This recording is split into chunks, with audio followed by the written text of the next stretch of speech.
Prelude, Alma Mater. Mr. Sniggs, the junior dean, and Mr. Postlethwaite, the domestic bursar, sat alone in Mr. Sniggs's room, overlooking the garden quad at Scone College. From the rooms of Sir Alistair Digby Vane Trumpington, 2 staircases away, came a confused roaring and breaking of glass.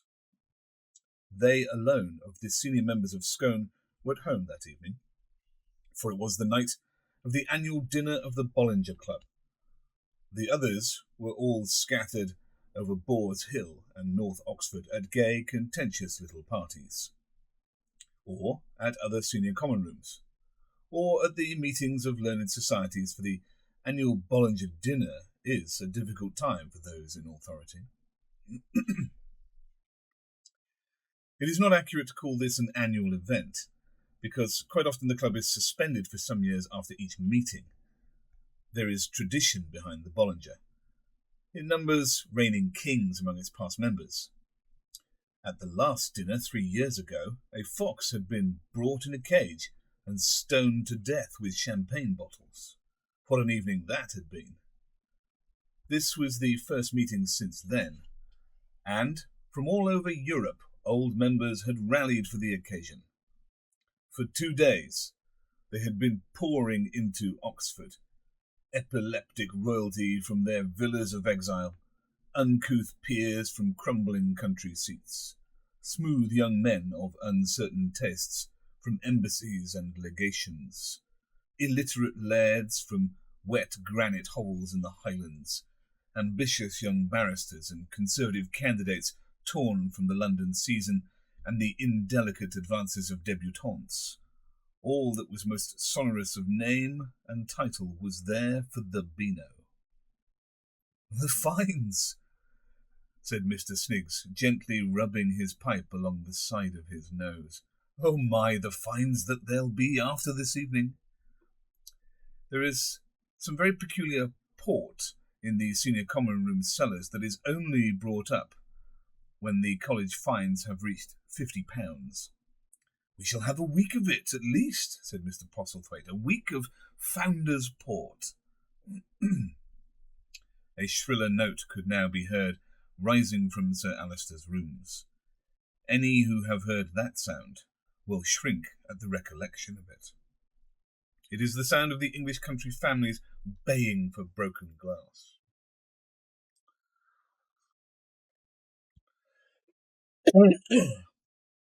Soon they would all be tumbling out into the quad, crimson and roaring in their bottle green evening coats, for the real romp of the evening. "Don't you think it might be wiser if we turned out the light?" said Mr. Sniggs.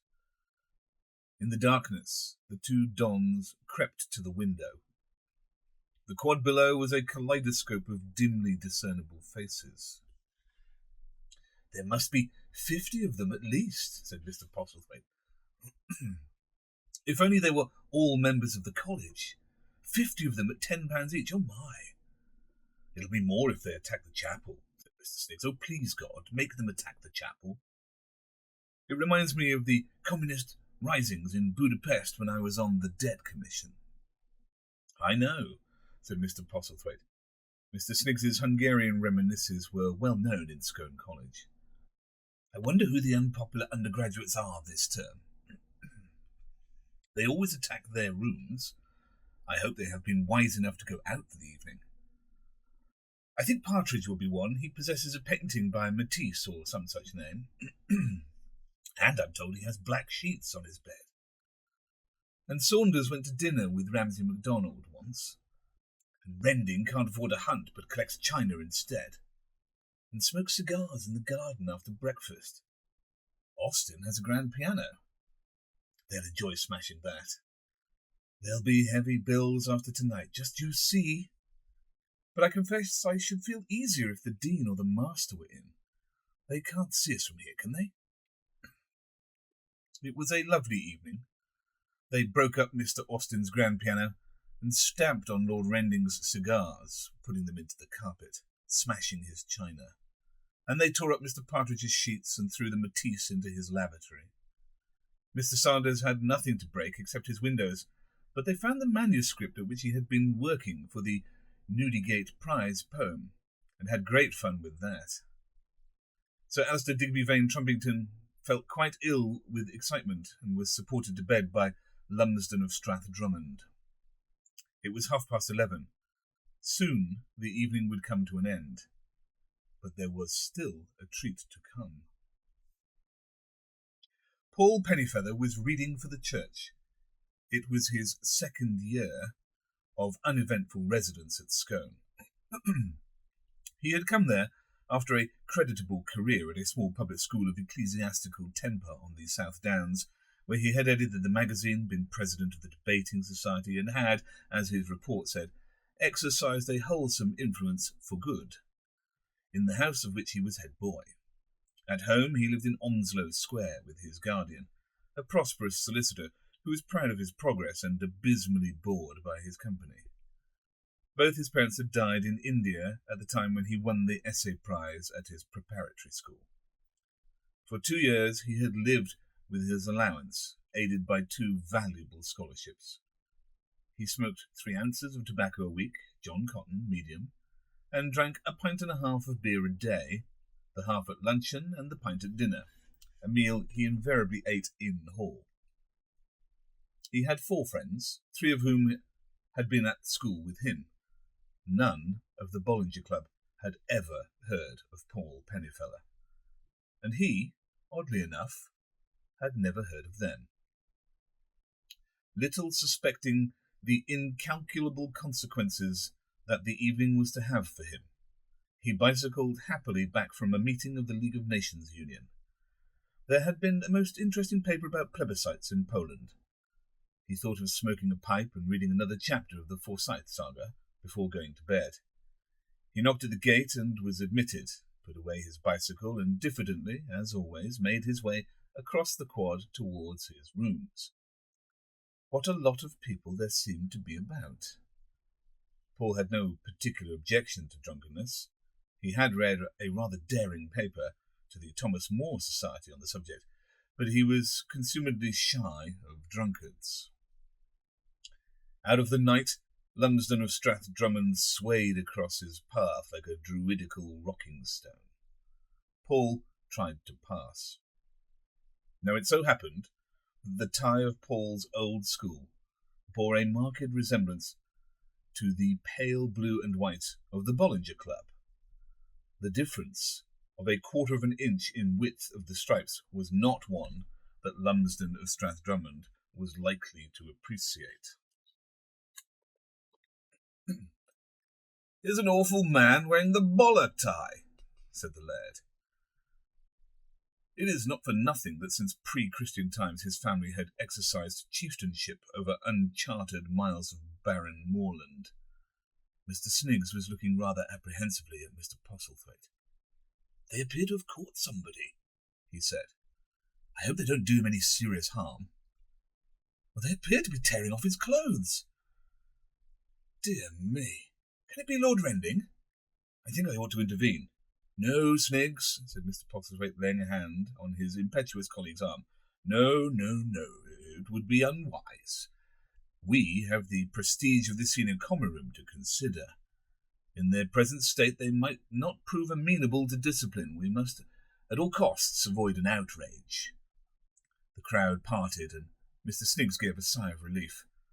"But it's quite all right. It isn't Rending, it's Pennyfeather, someone of no importance." "Well, that saves a great deal of trouble. I'm glad, Sniggs. I am, really. What a lot of clothes the young man appears to have lost." Next morning there was a lovely college meeting. £230, murmured the domestic bursar ecstatically, not counting the damage.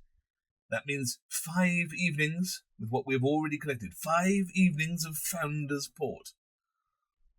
"The case of Pennyfeather," the master was saying, "seems to be quite a different matter altogether. He ran the whole length of the quadrangle, you say, without his trousers." "That is indecency. It is not the conduct we expect of a scholar." Perhaps if we find him really heavily, suggested the junior dean. I doubt very much whether he could pay. I understand he is not well off. Without trousers, indeed. And at that time of the night. I think we should do far better to get rid of him altogether. That sort of young man does the college no good. 2 hours later, while Paul was packing his 3 suits in his little leather trunk, the domestic bursar sent a message that he wished to see him. Ah, Mr. Pennyfeather, he said. I have examined your rooms, and I noticed 2 slight burns, one on the windowsill and the other on the chimney-piece, no doubt from a cigarette end. I am charging you 5 and 6pence for each of them on your battles. That is all, thank you. As he crossed the quad, Paul met Mr. Sniggs. Just off? Said the junior dean brightly. Yes, sir, said Paul. And a little further on, he met the chaplain. Oh, Pennyfeather, before you go, surely you have my copy of Dean Stanley's Eastern Church. Yes, I left it on your table. Thank you. Well, goodbye, my dear boy. I suppose, after that reprehensible affair last night, you will have to think of some other profession. Well, you may congratulate yourself that you've discovered your unfitness for the priesthood before it's too late. If a parson does a thing of that sort, you know, all the world knows about it. And so many do, alas. What do you propose doing? I don't really know yet. There's always commerce, of course. Perhaps you may be able to bring to the great word of business some of the ideals you've learned at Scone. But it won't be easy, you know. It's a thing to be lived down with courage. What did Dr. Johnson say about fortitude? Dear, dear, no trousers. At the gates, Paul tipped the porter. Well, goodbye, Blackall, he said. I don't suppose I shall see you again for some time. No, sir, and very sorry I am to hear about it. I expect you're becoming a schoolmaster, sir. That's what most of the gentlemen does, sir, that get sent down for indecent behaviour. God damn and blast them all to hell, said Paul meekly to himself as he drove to the station. And then he felt rather ashamed, because he rarely swore.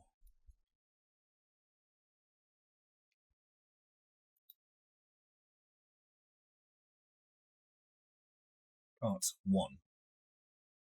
Vocation. Sent down for indecent behaviour, eh? Said Paul Pennyfeather's guardian. Well, thank God your poor father has been spared this disgrace, that's all I can say.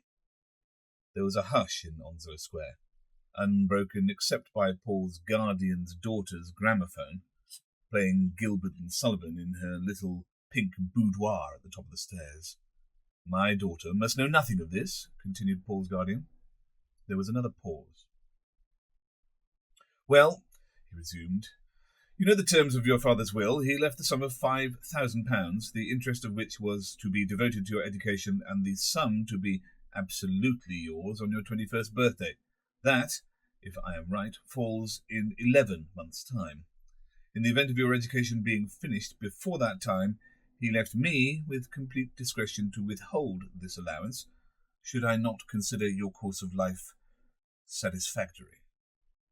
I do not think that I should be fulfilling the trust which your poor father placed in me, if, in the present circumstances, I continued any allowance. Moreover, you will be the first to realize how impossible it would be for me to ask you to share the same home with my daughter. But what is to happen to me? Said Paul. I think you ought to find some work, said his guardian thoughtfully. Nothing like it for taking the mind off nasty subjects. But what kind of work? Just work, good, healthy toil. You have led too sheltered a life, Paul. Perhaps I'm to blame. It will do you the world of good to face facts for a bit. Look at life in the raw, you know. See things steadily and see the whole, eh? And Paul's guardian lit another cigar. Have I no legal right to the money at all? Asked Paul. None whatever, my dear boy, said his guardian quite cheerfully. That spring Paul's guardian's daughter had 2 new evening frocks, and thus glorified became engaged to a well-conducted man in the office of works. Sent down for indecent behaviour, eh? Said Mr. Levy of Church and Gargoyle's scholastic agents.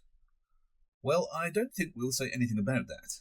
In fact, officially, mind you, you haven't told me. We call that sort of thing education discontinued for personal reasons, you understand. He picked up the telephone. Mr. Sampson, have we any education discontinued posts, mail, on hand? Right. Bring it up, will you? I think, he added, turning again to Paul, we have just the thing for you. A young man brought in a slip of paper. What about that? Paul read it. Private and confidential notice of vacancy.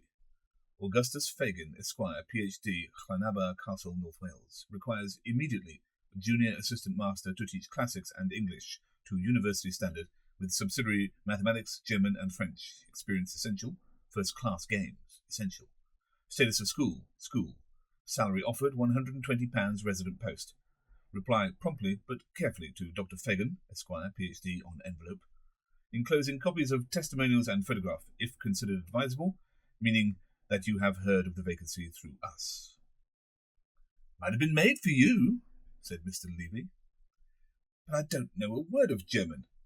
I've had no experience. I've got no testimonials, and I can't play cricket. Doesn't do to be too modest, said Mr. Levy. It's a wonderful what one can teach when one tries. Why, only last term we sent a man who'd never been in a laboratory in his life as a senior science master to one of our leading public schools. He came wanting to do private coaching in music. He's doing very well, I believe. Besides, Dr. Fagin can't expect all that for the salary he's offering. Between ourselves, Llanabba hasn't a good name in the profession. We class schools, you see, into 4 grades. Leading school, first-rate school, good school, and school. Frankly, said Mr. Levy, school is pretty bad. I think you'll find it a very suitable post. So far as I know, there are only 2 other candidates. And one of them is totally deaf, poor fellow. The next day, Paul went to church and Gargoyle to interview Dr. Fagin. He had not long to wait. Dr. Fagin was already there, interviewing the other candidates. After a few minutes, Mr. Levy led Paul into the room, introduced him, and left them together. A most exhausting interview, said Dr. Fagin. I'm sure he was a very nice young man, but I could not make him understand a word I said.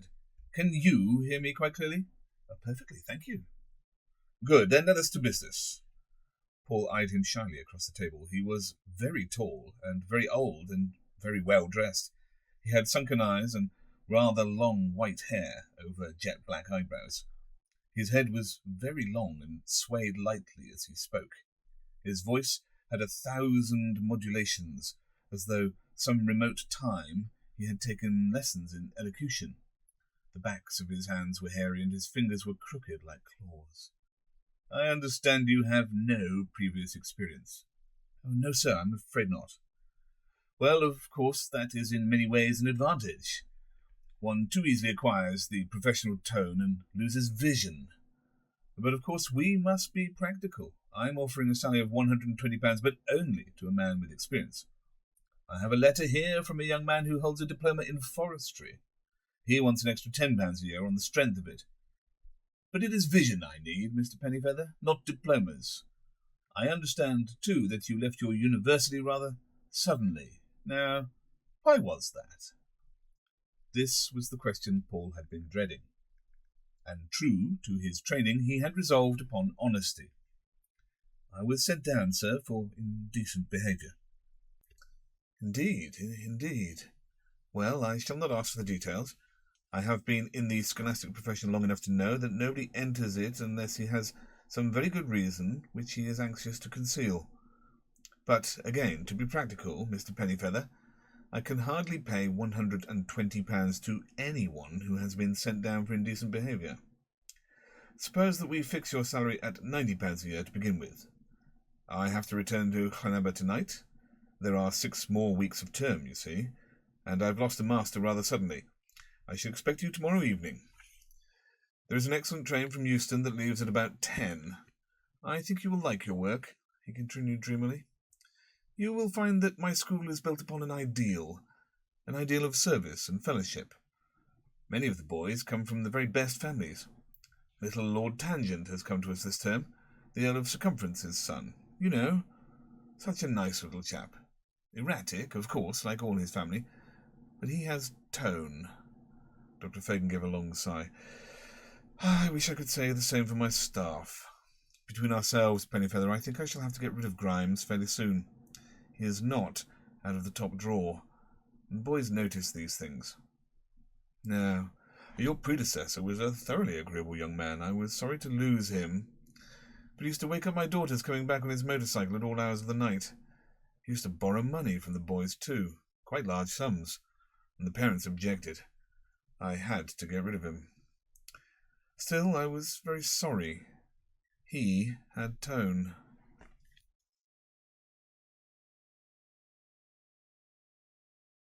I think you will like your work, he continued dreamily. You will find that my school is built upon an ideal of service and fellowship. Many of the boys come from the very best families. Little Lord Tangent has come to us this term. The Earl of Circumference son, you know. Such a nice little chap. Erratic, of course, like all his family, but he has tone. Dr. Fagan gave a long sigh. I wish I could say the same for my staff. Between ourselves, Pennyfeather, I think I shall have to get rid of Grimes fairly soon. He is not out of the top drawer, and the boys notice these things.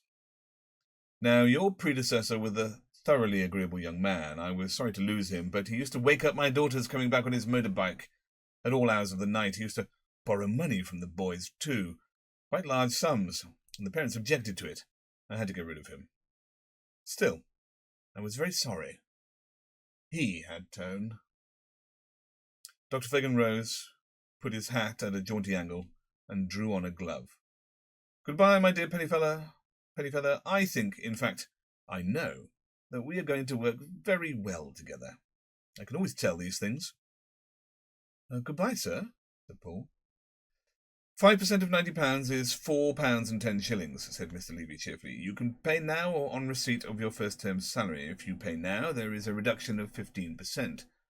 That would be £3.16 and 6pence. I'll pay when I get my wages, said Paul. Just as you please, said Mr. Levy. Only too glad to have been of use to you.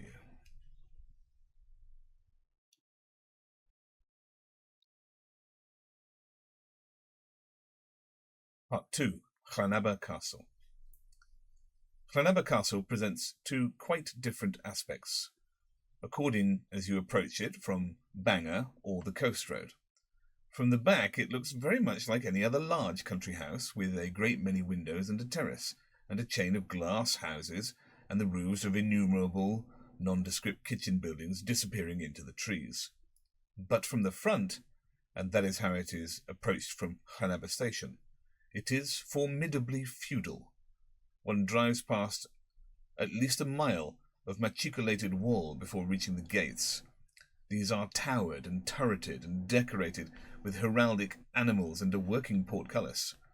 Beyond them, at the end of the avenue, stands the castle, a model of medieval impregnability.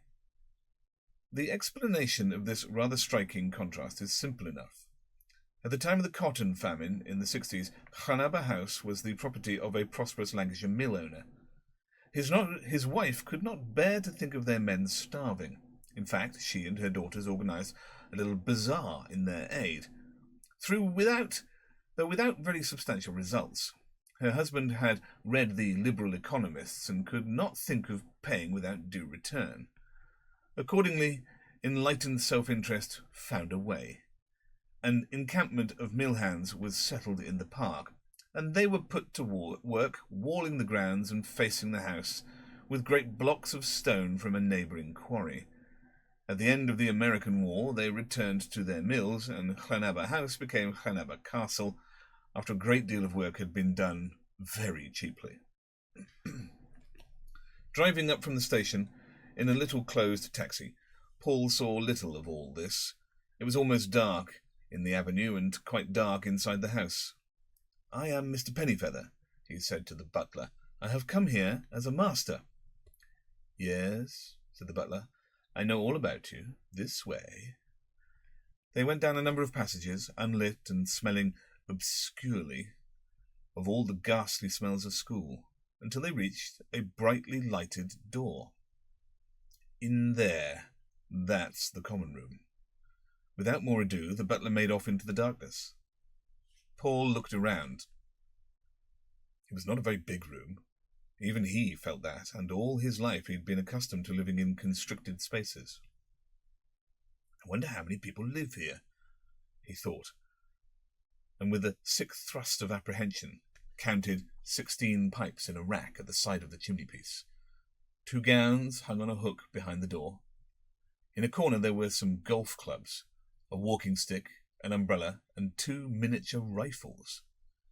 Over the chimney-piece was a green baize notice board covered with lists. There was a typewriter on the table. In a bookcase were a number of very old textbooks and some new exercise books.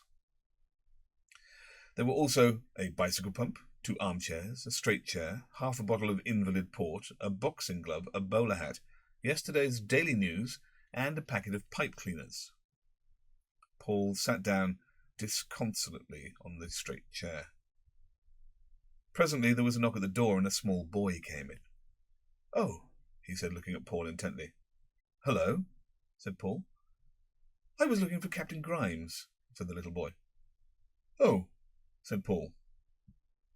The child continued to look at Paul with a penetrating, impersonal interest. "I suppose you're the new master," he said. "Yes," said Paul. "I'm called Pennyfeather." The little boy gave a shrill laugh. "I think that's terribly funny," he said, and went away. Presently the door opened again, and 2 more boys looked in. They stood and giggled for a time, and then made off. In the course of the next half hour, 6 or 7 boys appeared on various pretexts and stared at Paul. Then a bell rang, and there was a terrific noise of whistling and scampering. The door opened, and a very short man of about 30 came into the common room. He had made a great deal of noise in coming in, because he had an artificial leg. He had a short red moustache and was slightly bald. "Hello," he said. "Hello," said Paul. "Come in, you," he said to someone outside. Another boy came in. "What do you mean," he said, "by whistling when I told you to stop?" "Everyone else was whistling," said the boy. "What's that got to do with it?" he said. "I should think it has a lot to do with it," said the boy. "Well, just you do 100 lines, and next time remember I shall beat you," he said. "With this," he said, waving the walking stick. "That wouldn't hurt much," said the boy, and went out. "There's no discipline in this place," said the master, and then he went out too. "I wonder whether I'm going to enjoy being a schoolmaster," thought Paul. Quite soon another and older man came into the room. "Hello," he said to Paul. "Hello." "Have some port?" he said. "Oh, thank you, I'd love to." "Well, there's only 1 glass." "Oh, well, it doesn't matter then." "You might get your tooth glass from your bedroom." "I don't know where that is." "Oh, well, never mind. We'll have some another night. I suppose you're the new master?" "Yes." "You'll hate it here." "I know. I've been here 10 years. Grimes only came this term. He hates it already. Have you seen Grimes?" "Oh, yes, I think so." "He isn't a gentleman. Do you smoke?" "Yes. A pipe, I mean." "Yes. Those are my pipes. Remind me to show you them after dinner." At this moment the butler appeared with a message that Dr. Fagin wished to see Mr. Pennyfeather. Dr. Fagin's part of the castle was more palatial. He stood at the end of a long room with his back to a rococo marble chimney-piece. He wore a velvet dinner jacket. "Settling in?" he asked. "Yes," said Paul. Sitting before the fire with a glass of sweets in her lap was a brightly dressed woman in early middle age. "That," said Dr. Fagin with some disgust, "is my daughter." "Pleased to meet you," said Miss Fagin. "Now, what I always tell the young chaps as comes here is, don't let the dad overwork you. He's a regular tartar, his dad, but then you know what scholars are, inhuman, ain't you?" said Miss Fagin, turning on her father with sudden ferocity. "Ain't you inhuman?" "At times, my dear, I am grateful for what little detachment I have achieved, but here," he added, "is my other daughter." Silently, except for a scarcely palpable jingling of keys, another woman had entered the room. She was younger than her sister, but far less gay. "How do you do?" she said. "I do hope you have brought some soap with you. I asked my father to tell you, but he so often forgets these things. Masters are not supplied with soap or with boot polish. or with washing over 2 shillings and 6pence weekly. Do you take sugar in your tea? Yes, usually. I will make a note of that and have 2 extra lumps put out for you. Don't let the boys get them, though. I have put you in charge of the 5th form for the rest of this term, said Dr. Fagin. You will find them delightful boys. Quite delightful. Clutterbuck wants watching, a very delicate little chap. I have also put you in charge of the games, the carpentering class, and the fire drill. And I forget. Do you teach music? No, I'm afraid not. Unfortunate. Most unfortunate. I understood from Mr. Levy that you did. I have arranged for you to take Beast Chetwynd in organ lessons twice a week. Well, you must do the best you can. There goes the bell for dinner. I won't detain you. Oh, and one other thing. Not a word to the boys, please, about the reasons for your leaving Oxford. We schoolmasters must temper discretion with deceit. There. I fancy I have said something for you to think about. Good night. Toodaloo, said the elder Miss Fagin.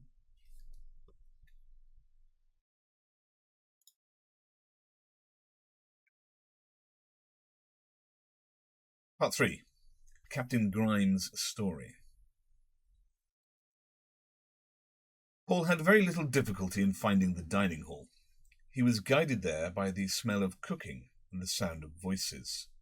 It was a large panelled room, far from disagreeable, with 50 or 60 boys of ages ranging from 10 to 18 settled along 4 long tables. He was led to a place at the head of one of the tables. The boys on either side of him stood up very politely until he sat down. One of them was the boy who had whistled at Captain Grimes. Paul thought he rather liked him. I'm called Beast Chetwynd, he said. I've got to teach you organ, I believe. Yes, it's great fun. We play in the village church. Do you play it terribly well? Paul felt this was not a moment for candour, and so, tempering discretion with deceit, he said, Yes, remarkably well. I say, do you really, or are you rotting? Indeed I am not. I used to give lessons to the master of Scone. Well, you won't be able to teach me much, said Beast Chetwynd cheerfully. I only do it to get off Jim. I say, they haven't given you a table napkin. These servants are too awful, Philbrick. He shouted to the butler, Why haven't you given Mr. Pennyfeather a napkin? Forgot, said Philbrick. And it's too late now because Miss Fagin's locked the linen up. Nonsense, said Beast Chetwynd. Go and get one at once. That man's all right, really, he added. Only wants watching. In a few minutes, Philbrick returned with the napkin. It seems to me that you're a remarkably intelligent boy, said Paul. Captain Grimes doesn't think so. He says I'm half-witted. I'm glad you're not like Captain Grimes. He's so common, don't you think? You mustn't talk about the other masters like that in front of me. Well, that's what we all think about him anyway. What's more, he wears combinations. I saw it in his washing book one day when I was fetching him his hat. I think combinations are rather awful, don't you? There was a commotion at the end of the hall. I expect that's Clutterbuck being sick, said Beast Chetwynd. He's usually sick when we have mutton. The boy on Paul's other side now spoke for the first time. Mr. Prendergast wears a wig, he said, and then became very confused and subsided into a giggle. That's Briggs, said Beast Chetwynd, only everyone calls him Brolly because of the shop, you know? They're silly rotters, said Briggs. All this was a great deal easier than Paul had expected. It didn't seem so very hard to get on with the boys, after all. After a time they all stood up, and amid considerable noise Mr. Prendergast said grace. Someone called out, Prendy! Very loudly, just by Paul's ear. Per Christum Dominum Nostrum, Amen, said Mr. Prendergast. Beast Chetwynd, was that you who made that noise? Me, sir? No, sir. Pennyfeather, did Beast Chetwynd make that noise? No, I don't think so, said Paul. And Beast Chetwynd gave him a friendly look, because, as a matter of fact, he had. Captain Grimes linked arms with him outside the dining hall. Filthy meal, isn't it, old boy? He said. Pretty bad, said Paul. Prendy's on duty tonight. I'm off to the pub. How about you? All right, said Paul. Prendy's not so bad in his way, said Grimes, but he can't keep order. Of course, you know he wears a wig. Very hard for a man with a wig to keep order. I've got a false leg, but that's different. The boys respect that, think I lost it in the war. Actually, said the captain, and strictly between ourselves, mind, I was run over by a tram in Stoke-on-Trent when I was 1/8. Still, doesn't do to let that out to everyone. Funny thing, but I feel I can trust you. I think we're going to be pals. I hope so, said Paul. I've been feeling the need for a pal for some time. The bloke before you wasn't bad, bit standoffish, though. He had a motorbike, you see. The daughters of the house didn't care for him. Have you met Miss Fagin? I've met 2. They're both bitches, said Grimes, and added moodily, I'm engaged to be married to Flossie. Good God! Which one is she? The elder.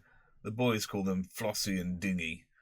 We haven't told the old boy yet. I'm waiting till I land in the soup again, and then I shall play it as my last card. I generally get into the soup sooner or later. Here's the pub. Not such a bad little place in its way. Clutterbuck's father makes all the beer round here. Not bad stuff, either. 2 pints, please, Mrs. Roberts. In the further corner sat Philbrick, talking volubly in Welsh to a shady-looking old man. Damn cheek his coming in here, said Grimes. Mrs. Roberts brought them their beer. Grimes took a long draught and sighed happily. This looks like being the first end of term I've seen for 2 years, he said dreamily. Funny thing, I can always get on all right for about 6 weeks, and then I land in the soup. I don't believe I was ever meant to be, by nature, to be a schoolmaster. Temperament, said Grimes, with a faraway look in his eyes. That's been my trouble. Temperament. And sex. It's quite easy to get another job after you've been in the soup. Is it? Said Paul. Not at first, it isn't, but there are ways. Besides, you see, I'm a public school man. That means everything. There's a blessed quality in the English social system, said Grimes, that ensures the public school man against starvation. One goes through 4 or 5 years of perfect hell at an age when life is bound to be hell anyway, and after that, the social system never lets one down. Not that I had stood 4 or 5 years of it, mind. I left soon after my 16th birthday, but my housemaster was a public school man. He knew the system. Grimes, he said, I can't keep you in house after what has happened. I've had the other boys to consider, but I don't want to be too hard on you. I want you to start again. So he sat down there and wrote me a letter of recommendation for any future employer. Corking good letter, too. I've still got it. It's been very useful at one time or another. That's the public school system all over. They may kick you out, but they never let you down. I subscribed a guinea to the War Memorial Fund. Felt I owed it to them. I was really sorry, said Grimes, that the cheque never got through. After that, I went into business. An uncle of mine had a brush factory in Edmonton. Doing pretty well before the war. That put the lid on the brush trade for me. You're too young to have been in the war, I suppose. Those were the days, old boy. Shan't see the likes of them again. I don't suppose I was really sober for more than a few hours of that whole war. Then I got in the soup again. Pretty badly that time. Happened over in France. They said, Now, Grimes, you've got to behave like a gentleman. We don't want a court-martial in this regiment. We're going to leave you alone for half an hour. There's your revolver. You know what to do. Goodbye, old man, they said, quite affectionately. Well, I sat there for some time looking at that revolver. Put it up to my head twice, but each time I brought it down again. Public schoolmen don't end like this, I said to myself. It was a long half hour, but luckily they had left a decanter of whiskey in there with me. They'd all had a few, I think. That's what made them all so solemn. There wasn't much whiskey left when they came back, and, what with that and the strain of the situation, I could only laugh when they came in. Silly thing to do, but they looked so surprised, seeing me there, alive and drunk. The man's a cad, said the colonel. But even then, I couldn't stop laughing, so they put me under arrest and called a court-martial. God bless my soul, he said. If it isn't Grimes of Podgers, what's all this nonsense about a court-martial? So I told him. He said, pretty bad. Still, it's out of the question to shoot an old Harrovian. I'll see what I can do about it. And the next day I was sent to Ireland on a pretty cushy job connected with the postal service. That saw me out as far as the war was concerned. You can't get into the soup in Ireland. Do what you like. I don't know if all this bores you. Not at all, said Paul. I think it's most encouraging. I've been in the soup pretty often since then, but never quite so badly. Someone always turns up and says, "I can't see a public school man down and out. Let me put you on your feet again." "I should think," said Grimes. "I've been put on my feet more than any living man." Philbrick came across the bar parlour towards them. "I've been talking to the station master here," he said, "and if either of you ever wants a woman, his sister—" "Certainly not," said Paul. "Oh, all right," said Philbrick, making off. "Women are an enigma," said Grimes, "as far as Grimes is concerned."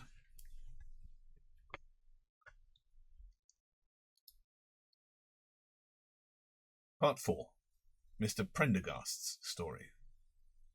Paul was awakened next morning by a loud bang on his door, and Beast Chetwynd looked in. He was wearing a very expensive-looking Charvet dressing-gown. "Good morning, sir," he said. "I thought I'd come and tell you, as you wouldn't know, there's only one bathroom for the masters. If you want to get in there before Mr. Prendergast, you ought to go now. Captain Grimes doesn't wash much," he added, then disappeared.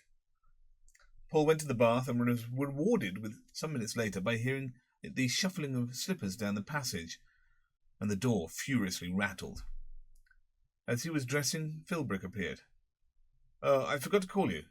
Breakfast is in 10 minutes. After breakfast, Paul went up to the common room. Mr. Prendergast was there, polishing his pipes one by one with a chamois leather. He looked reproachfully at Paul. "We must come to some arrangement about the bathroom," he said.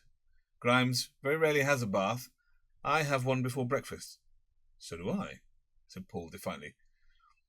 Then I suppose I shall have to find some other time," said Mr. Prendergast, and he gave a deep sigh and returned his attention to his pipes. "After 10 years, too," he added. "But everything's like that. I might have known you'd want the bath. It was so easy when there was only Grimes and that other young man. He was never down in time for breakfast. Oh dear, oh dear. I can see things are going to be very difficult." "But surely we could both have one." No, that's out of the question. It's all part of the same thing. Everything has been like this since I left the ministry." Paul made no answer, and Mr. Prendergast went on breathing and rubbing. "I expect you wonder how I came to be here." No, said Paul soothingly. I think it's very natural." "It's not natural at all. It's most unnatural. If things had happened a little differently, I should be a rector with my own house and my own bathroom. I might even have been a rural dean, only—" and Mr. Prendergast dropped his voice to a whisper. "Only I had doubts. I don't know why I'm telling you all this. Nobody else knows. I somehow feel you'll understand. 10 years ago, I was a clergyman of the Church of England. I had just been presented to a living in Worthing. It was such an attractive church, not old, but very beautifully decorated. 6 candles on the altar, reservation in the Lady Chapel, and an excellent heating apparatus which burned coke in a little shed by the sacristy door. No graveyard, just a hedge of golden privet between the church and the rectory. As soon as I moved in, my mother came to my house to keep house for me. She brought some chintz out of her own money for the drawing-room curtains. She used to be at home once a week to the ladies of the congregation. One of them, the dentist's wife, gave me a set of the Encyclopaedia Britannica for my study. It was all very pleasant, until my doubts began." "Were they as bad as all that?" asked Paul. "They were insuperable," said Mr. Prendergast. "That is why I am here now, but I expect I'm boring you." "No, do go on. That's to say, unless you find it painful to think about." "I think about it all the time. It happened quite like this. Quite suddenly. We had been there about 3 months, and my mother had made great friends with some people called Bundle. Rather curious name. I think he was an insurance agent until he retired. Mrs. Bundle used very kindly to ask us in to supper on Sundays after evensong. They were very pleasant, informal gatherings, and I used to quite look forward to them. I can see them now as they sat there on this particular evening. There was my mother, and Mr. and Mrs. Bundle, and their son, rather a spotty boy, I remember, who used to go into Brighton College by train every day, and Mrs. Bundle's mother, and Mrs. Round, rather deaf, but a very good churchwoman, and Mrs. Abel, that was the name of the dentist's wife who gave me the Encyclopaedia Britannica, and old Major Ending, the people's warden. I had preached 2 sermons that day, besides taking the children's Bible class in the afternoon, and I had rather dropped out of the conversation. They were talking away quite happily about the preparations that were being made on the pier for the summer season, when suddenly, for no reason at all, my doubts began. He paused, and Paul felt constrained to offer some expression of sympathy. "Oh, what a terrible thing," he said. "Yes, I've not known an hour's real happiness since. You see, it wasn't the ordinary sort of doubts about Cain's wife, or the Old Testament miracles, or the consecration of Archbishop Parker.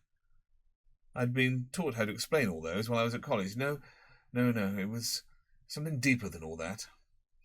I couldn't understand why God had made the world at all.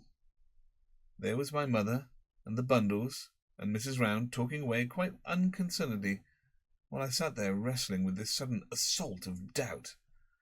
You see how fundamental that is? Once granted the first step, I can see that everything else follows. The Tower of Babel, Babylonian captivity, incarnation, church bishops, incense, everything. But what I couldn't see, and what I can't see now, is why did it all begin? I asked my bishop. He didn't know. He said that he didn't think the point really arose as far as my practical duties as a parish priest was concerned. I discussed it with my mother. At first, she was inclined to regard it as a passing phase, but it didn't pass. So finally, she agreed with me that the only honourable thing to do was to resign my living.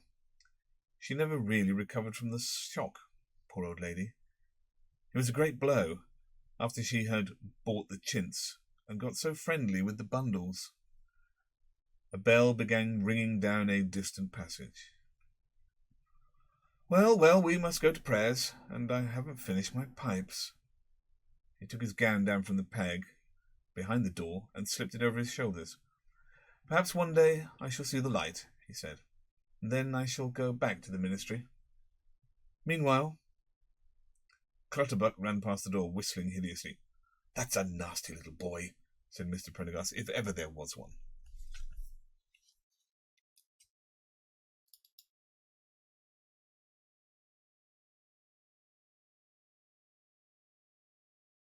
Part 5. Discipline. Prayers were held downstairs in the main hall of the castle. The boys stood ranged along the panelled walls, each holding in his hands a little pile of books. Grimes sat on one of the chairs beside the baronial chimney-piece. Morning, he said to Paul. Only just down, I'm afraid. Do I smell of drink? Yes, said Paul. Comes of missing breakfast. Prendy been telling you about his doubts? Yes, said Paul. Funny thing, said Grimes. But I've never been worried in that way. I don't pretend to be a particularly pious sort of chap, but I've never had any doubts. When you've been in the soup as often as I have, it gives you a sort of feeling that everything's for the best, really.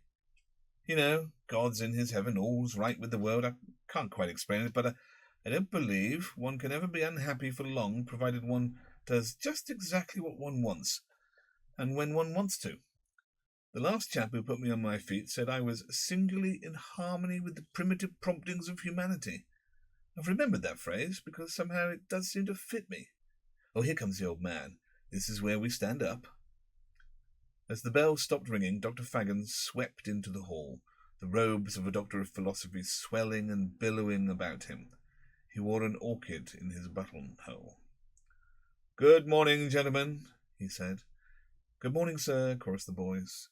The doctor advanced to the table at the end of the room, picked up a Bible and opened it at a random, read a chapter of blood-curdling military history without any evident relish. From that he plunged into the Lord's Prayer, which the boys took up in a quiet chatter. Mr. Prendergast's voice led them in tones that testified to his ecclesiastical past. Then the doctor glanced at a sheet of notes he held in his hand.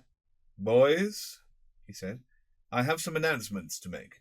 The Fagin Cross-Country Running Challenge Cup will not be competed for this year on account of the floods.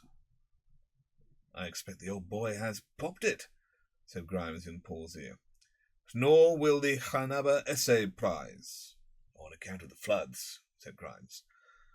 I have received my account for the telephone, proceeded Dr. Fagin, and I find that during the past quarter there have been no less than 23 trunk calls to London, none of which was sent by me or members of my family. I look to the prefects to stop this, unless, of course, they are themselves responsible, in which case I must urge them in my own interest to make use of the village post office to which they have access. I think that is everything, isn't it, Mr. Prendergast? Cigars, said Mr. Prendergast in a stage whisper. Ah, yes, cigars. Boys, I have been deeply distressed to learn that several cigar ends have been found. Where have they been found? Downstairs lavatory. In the downstairs lavatory. I regard this as reprehensible. What boy has been smoking cigars in the downstairs lavatory? There was a prolonged silence, during which the doctor's eye travelled down the line of boys. I will give the culprit until luncheon to give himself up. If I do not hear from him by then the whole school will be heavily punished. Damn, said Grimes. I gave those cigars to Clutterbuck. I hope the little beast has the sense to keep quiet. Go to your classes, said the doctor. The boys filed out. I should think by the look of them that they were exceedingly cheap cigars, added Prendergast sadly. They were a pale yellow colour. That makes it worse, said the doctor. To think of any boy under my charge smoking pale yellow cigars in a lavatory. It is not a gentlemanly fault.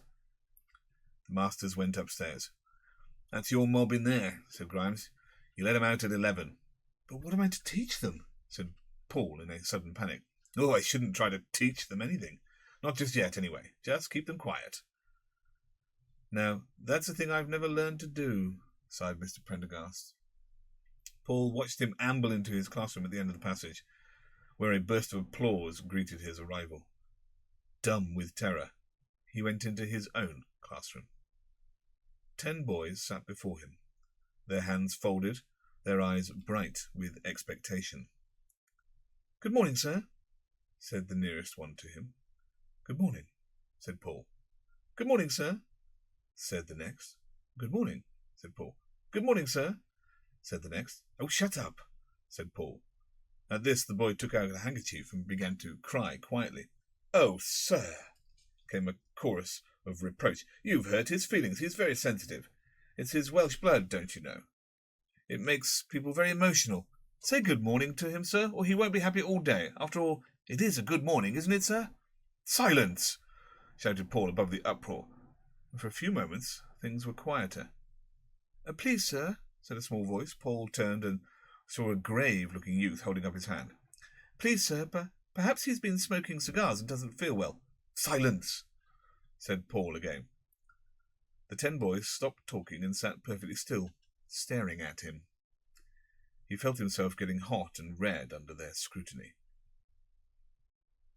I suppose the first thing I ought to do is get to know your names, Clear. What is your name? He asked, turning to the first boy. Tangent, sir. And yours? Tangent, sir, said the next boy. Paul's heart sank. But you can't both be called Tangent. No, sir, I'm Tangent. He's just trying to be funny. I like that. Me, trying to be funny. Please, sir, I'm Tangent, sir. Really, I am. If it comes to that, said Clutterbuck from the back of the room, there's only one Tangent in here, and that's me. Anyone else can jolly well go to blazes. Paul felt desperate. Well, is there anyone here who isn't Tangent? 4 or 5 voices instantly arose.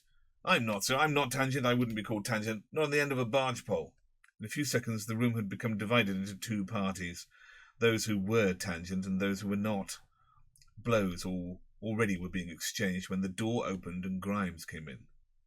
There was a slight hush. I thought you might want this, he said, handing Paul a walking stick. And if you take my advice, you'll set them to do something. He went out, and Paul, firmly grasping the walking stick, faced his form. Listen, he said. I don't care a damn what any of you are called, but if there's another word from anyone, I shall keep you all in this afternoon.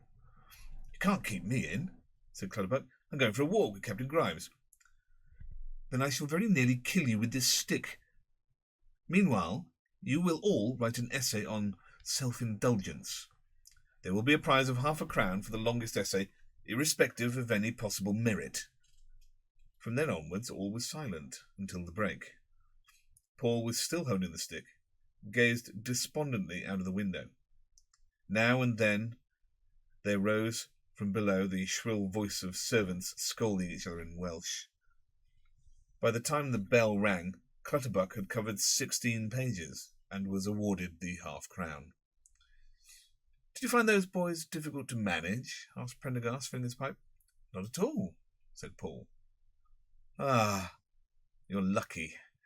I find all boys utterly intractable. I don't know why it is. Of course my wig has a lot to do with it. Have you noticed that I wear a wig?" No, of course not." "Well, the boys did as soon as they saw it. It was a great mistake my ever getting one. I thought when I left Worthing that I looked too old to get a job easily. I was only 41. It was very expensive, even though I chose the cheapest quality. Perhaps that's why it looks so like a wig, I don't know. I knew from the first that it was a mistake, but once they had seen it, it was too late to go back. They make all sorts of jokes about it. I expect they'd laugh at something else if it wasn't that. Yes, no doubt they would. I dare say it's a good thing to localise their ridicule as far as possible. Oh dear. Oh dear. If it wasn't for my pipes, I don't know how I should manage to keep on. What made you come here?" "I was sent down from Scone for indecent behaviour." "Oh, yes, like Grimes." "No," said Paul firmly, "not like Grimes." "Oh, well, it's much the same, really. And there's the bell. Oh, dear.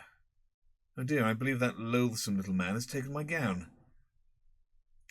2 days later, Beast Chetwynd pulled out the Vox Humana and played Pop Goes the Weasel. "Do you know, sir, you've made rather a hit with the fifth form?" He and Paul were seated at the organ loft of the village church. It was their second music lesson. "For goodness sake, leave the organ alone. How do you mean, hit?" "Well, Clutterbuck was in the matron's room this morning, and he'd just got a tin of pineapple chunks Captain Grimes had given him," Tangent said. "Are you going to take all those into the hall?" And he said, "No, I'm not going to eat them I'm going to eat them in Mr. Pennyfeather's hour." "Oh, no, you're not," said Tangent. "Sweets and biscuits are one thing, but pineapple chunks are going too far. It's little stingers like you," he said, "who turned decent masters savage." "Do you think that's so very complimentary?" "I think it's one of the most complimentary things I ever heard about a master," said Beast Chetwynd. "Would you like me to try that hymn again?" "No," said Paul decisively. "Well, then I'll tell you another thing," said Beast Chetwynd. "Have you ever wondered what happens to Dingy on Thursday evenings?" "Oh, good heavens, no." "Well, she's always out." "Well, it doesn't seem very important. I only wish she'd go out more often." "Yes, but Thursday is Philbrick's evening out." "You don't mean to suggest—" "Well, just you see. It's my opinion, and Brolly's, that Dingy and Philbrick are having an intrigue." "It's not a bad idea," said Paul. "But Brolly thinks Philbrick has a wife in Australia." "Has Philbrick ever been to Australia?" "That's what Brolly's not sure of, but he says he looks as though he had, and he once gave Tangent some Australian stamps. I'll tell you another thing. You know all those trunks calls the doctor was talking about? It was Philbrick made them. That man never leaves the telephone day or night. If you ask me, there's something fishy about Philbrick."